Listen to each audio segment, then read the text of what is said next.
Bago pa man dumating ang taong 1979, dati na palang magkaibigan ang malalaking bansa, ang USA at Iran.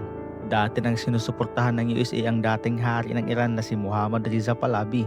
Noong panahon ng Cold War, taong 1947 hanggang 1991, gusto ng USA na pigilan ang paglawak ng impluwensya ng Soviet Union sa Middle East.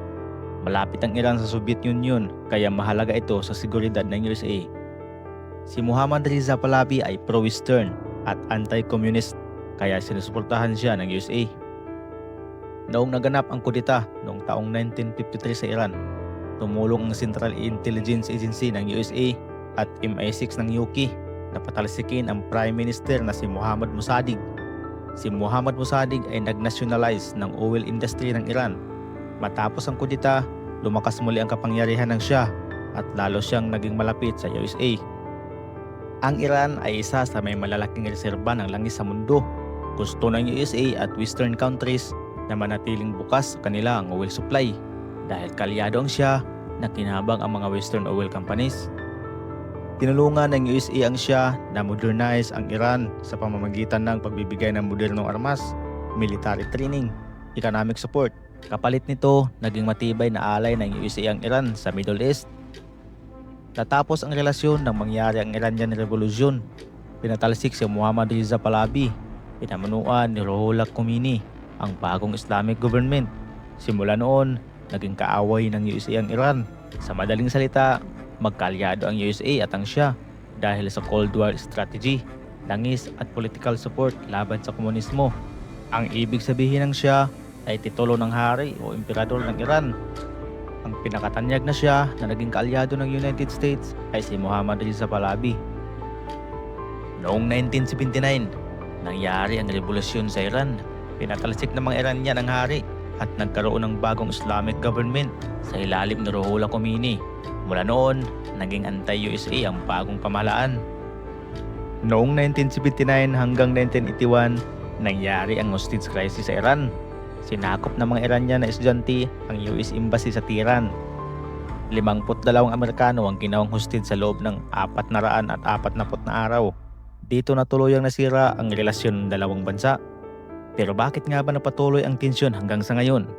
Ito ay dahil sa nuclear program ng Iran, military influence sa Middle East, economic sanctions ng USA, mga military strike at proxy wars sa rehiyon. Ayaw ng United States na magkaroon ng nuclear weapon ng Iran dahil sa mga isyong seguridad, politika at stability ng Middle East. Ang USA ay may mga kaalyado sa Middle East tulad ng Israel, Saudi Arabia at United Arab Emirates. Kung magkaroon ng nuclear weapon ng Iran, mas magiging delikado sa mga bansang ito, lalo na sa Israel na madalas na may tensyon sa Iran. Posible ring magkaroon ng nuclear arm race. Kung magkakaroon ng nuclear weapon ang Iran, maaaring gumawa rin ng nuclear weapon ng ibang bansa sa Middle East para pantayan ito. Halimbawa lamang sa Saudi Arabia o Turkey. Magdudulot ito ng mas maraming nuclear weapon sa rehiyon na mas delikado sa mundo. Kung may nuclear weapon ang Iran, maaaring mas maging matapang o agresibo ito sa politika at military actions dahil may proteksyon na itong nuclear deterrent. May kasunduan sa mundo na tinatawag na Treaty on the Non-Proliferation of Nuclear Weapons or NPT na layong pigilan ang pagdami ng nuclear weapons. Naniniwala ang USA at iba pang bansa na dapat limitado ang nuclear weapons upang maiwasan ang nuclear war. Kapag mas maraming bansa ang may nuclear weapon, mas mataas ang panganib ng nuclear war o nuclear terrorism. Sa madaling salita, ayaw ng USA na magkaroon ng nuclear weapon ng Iran dahil baka magdulot ito ng digmaan, arm race at banta sa mga kaalyado at sa buong mundo. Pero ayon sa Iran, gusto nilang gumamit ng nuclear power plants para makagawa ng electricity para sa bansa. Halimbawa ng Bushehr nuclear power plants na gumagawa ng bilyong-bilyong kilowatt hours ng kuryente bawat taon. Nakakatulong ito para hindi masyadong umasa sa langis at natural gas sa paggawa ng kuryente. Sinasabi din ng mga leader ng Iran na gusto nilang hindi umasa sa ibang bansa para sa nuclear fuel energy. Kung kaya nilang gumawa ng sariling nuclear fuel, mas magiging independent ang energy supply nila. Sa madaling paliwanag, sinasabi ng Iran na ang nuclear program nila ay para lamang sa kuryente, medisina at scientific development at karapatan daw nila ito bilang bansa. Pero bakit hindi naniniwala ang USA at ibang bansa? Dahil natatakot sila na ang uranium enrichment ng ginawa ng Iran ay maaaring gamitin para gumawa ng nuclear bomb. Sa madaling sabi, 1979 pa nagsimula ang matinding alitan ng USA at Iran matapos ang Iranian Revolution at hostage crisis. Hanggang ngayon, may tensyon dahil sa politika, armas nuklear at impluwensya sa Middle East. Pero ang pinakatanyag na 1953 coup sa Iran ay isang malagang pangyayari na naging malaking dahilan kung bakit galit ang maraming Iranian sa USA at UK hanggang ngayon.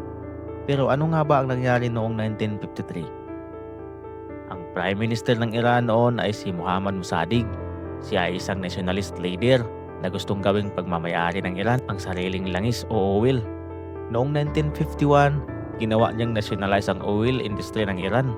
Karamihan ng langis ng Iran noon ay kontrolado ng British company na Anglo-Iranian Oil Company na ngayon ay BP na. Nang kunin ito ng Iran, nawala ng malaking kita ang Britain. Sa panahon din ng iyon ng Cold War, natakot ang USA na baka mapunta sa impluwensya ng Soviet Union ng Iran. Noong August 1953, gumawa ng secret operation ang USA at UK. Tinawag itong Operation Ajax. Ang ginawa nila ay nagbayad ng mga tao at politiko, nagpakalat ng propaganda laban sa gobyerno, nag-organize ng mga protesta at kaguluhan. Sa huli, pinatalsik si Mossadegh sa kapangyarihan. Noong August 19, 1953, ibinalik ang kapangyarihan ng hari pagkatapos ng coup. Pinalakas ang kapangyarihan ni Mohammad Reza Pahlavi, ang Shah o hari ng Iran. Naging pro-Western monarchy ang pamahalaan sa loob ng halos 25 taon. Maraming Iranian ang naniwala na nakialam ang USA sa kanilang bansa. Ito ang isa sa mga dahilan. Iranian Revolution 1979, pagbagsak ng Shah, pag-usbong ng Islamic government na anti-USA. Sa madaling paliwanag, 1951, kinontrol ng Iran ang sarili nitong langis. Taong 1953, tinulungan ng USA at UK na patalsikin ng leader ng Iran. Dahil dito, maraming Iranian ang nagalit at hindi nagtiwala sa USA hanggang ngayon. Ang Iranian Revolution noong taong 1979 ay isang malaking pag-alsa ng mga mamamayan ng Iran na nagpatalsik sa hari at nagpagalit at nagpalit ng sistema ng gobyerno. Naganap ito mula noong 1978 hanggang 1979 at nagbago ng tuluyan ang politika ng Iran. Ang hari noon ay si Mohammad Reza Pahlavi. Maraming Iranian ang nagalit sa kanya dahil sa diktatorial na pamumuno, labag sa human rights, malaking agwat ng mayaman at mahirap, malakas na impluwensya ng USA sa kanilang bansa. Noong 1978, nagsimulang magprotesta ang mga estudyante, manggagawa at mga religious group. Libo-libong tao ang nagmarcha sa lungsod. May mga wilga at demonstration. Maraming protesterang napatay ng government forces.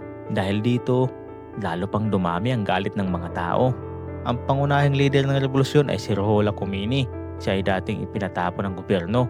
Noong February 1, 1979, bumalik siya sa Iran. Milyon-milyon tao ang sumalubong sa kanya. Dahil sa sobrang daming protesta, umalis sa Iran ang Shah noong January 1979. Pagkatapos ng ilang araw, bumagsak ang kanyang gobyerno. Ito na ang simula ng Islamic Republic ng Iran. Pagkatapos ng revolusyon, tinapos ang monarki na pamumuno ng hari. Naging Islamic Republic ang Iran. Si Khomeini ang naging pinakamataas na leader ng bansa.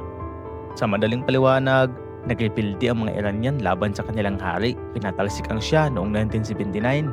Naging Islamic Republic ang Iran sa pamumuno ni Khomeini.